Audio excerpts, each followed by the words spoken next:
নমস্কাৰ। কিছু বিভ্ৰান্তিমূলক বাতৰি আমি দেখা পাইছোঁ, বিশেষকৈ মোৰ বিৰুদ্ধে ষড়যন্ত্ৰ। কাৰণো খোৱা পানীত বিষ ঢালিলোঁ এতিয়ালৈকে মই গমেই পোৱা নাই। হিংসাই নে তেখেতৰ মোৰ প্ৰতি থকা বিদ্বেষ ভাৱ বা যোৱা নিৰ্বাচনৰ সময়ত যথেষ্টখিনিভাৱে ষড়যন্ত্ৰ কৰিলে কিবা কাৰণত মই জিকিলোঁ, তাৰ বাবে হয়তো তেওঁলোকৰ মনত এটা মোৰ প্ৰতি এটা হিংসাৰ ভাৱ থকা যেন মোৰ অনুভৱ হয়। কাৰণ দুখনকৈ বেনাৰ দেখিছিলোঁ।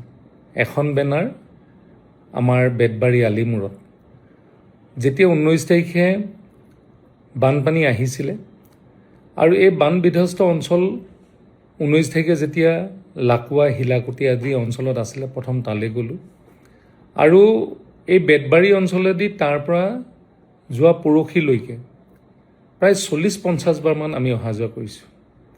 বিভিন্ন অঞ্চলত মানুহক লগ পাইছোঁ। আজি ভা ধৰা বুলি কোনোবাই কৈছে, কোনোবাই দগাঁৱৰ কথা কৈছে, কোনোবাই বেলেগ বেলেগ অঞ্চলৰ কথা কৈছে। আমি গোটেই অঞ্চলবিলাকত যেনেধৰণে পাৰোঁ নিজে গৈছোঁ। প্ৰথম 3 দিন যেতিয়া নাৱেৰে গ'লোঁ, মোৰ অনুভৱ হ'ল নাৱত উঠি মাত্ৰ 11 বা 12 ঘৰ মানুহকে পানী দিব পাৰি বা উদ্ধাৰ কাৰ্য চলাব পাৰি। কাৰণ মই নাৱত উঠি অকল ভিডিঅ' যদি বনালোঁহেঁতেন, তেতিয়াহ'লে হয়তো মই খুব কম অঞ্চললৈ যাব পাৰিলোহেঁতেন। মই যেনেধৰণে মাননীয় মুখ্যমন্ত্ৰী ডাঙৰীয়াই নেতৃত্ব দি ৰাইজৰ সেৱা কৰিবৰ কাৰণে, ৰাইজৰ সুবিধাৰ কাৰণে যিবিলাক আমি প্ৰচেষ্টা হাতত ল'ব লাগিছিল, সেইটোক আধৰুৱা হ'লহেঁতেন। আমি অন্ততঃ বহু অঞ্চলত, মই 100% অঞ্চল বুলি নকওঁ, বহু অঞ্চলত আমি এটুপি পানী, বিস্কুটৰ পেকেট প্ৰথম 2টা দিনত দিবলৈ সক্ষম হৈছিলোঁ, লগতে চিৰা আৰু অন্যান্য খোৱা বস্তু। হয়তো তাৰ মাজতো বহুত থাকি গৈছিলে, কাৰণ ভিতৰৰ বহুত অঞ্চললৈ আমি যাব পৰা নাছিলোঁ। ৰাইজে নিজেও সেৱা কৰিছিলে, বহু সাধাৰণ মানুহে আহি সেৱা কৰিছিলে।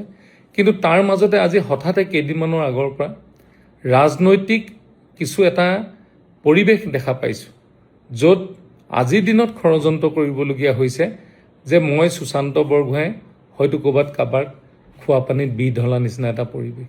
যিকোনো খবৰৰ বাবে যোগাযোগ কৰক 9181 307 221 আমাৰ এই নম্বৰত।